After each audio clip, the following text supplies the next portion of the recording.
I suspect that one of the most common objections against Christians and against Christianity in the West today is that Christians are intrinsically narrow and bigoted. They hold that certain things are true and certain things are not true. They distinguish between heresy and orthodoxy. They have their own rules of conduct, of morality. Some things they approve and some things they disapprove. This is arrogant. It is divisive. Instead of building up civic community and establishing a genuinely tolerant society, it has the inevitable result of proving divisive. And for those who are brought up in some of the most of the strongest postmodern trends, under the influence, let's say, of Michel Foucault, then all claims to speak the truth are really claims to power. They're forms of manipulation.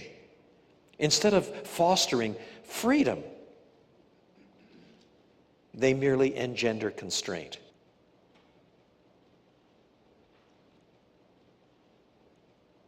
And yet, when you look at the claims on the surface, they are problematic. No community is completely inclusive.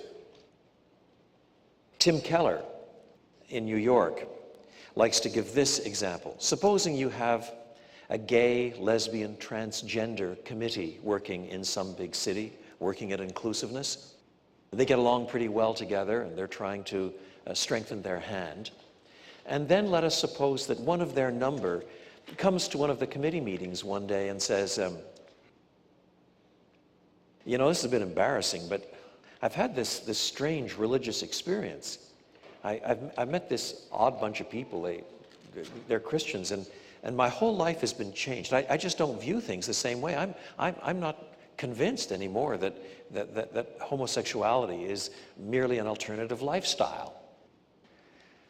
And the others say to him, well, we think that you're dead wrong on that, but you're welcome to your views. We still want to cherish you.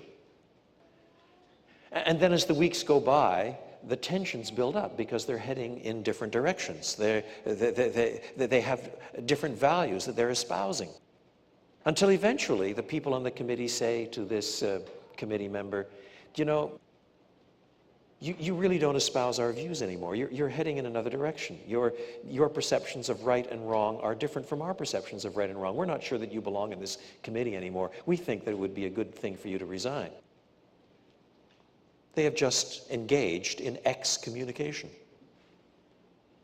Do you see? It is impossible to be completely, endlessly open, because even that very endless openness is predicated on the assumption that that endless openness is a good thing, such that if somebody then begins to say it's not a good thing to be endlessly open, they feel they have to reject that person precisely because they cannot be endlessly open to the person who does not have their view of being endlessly open.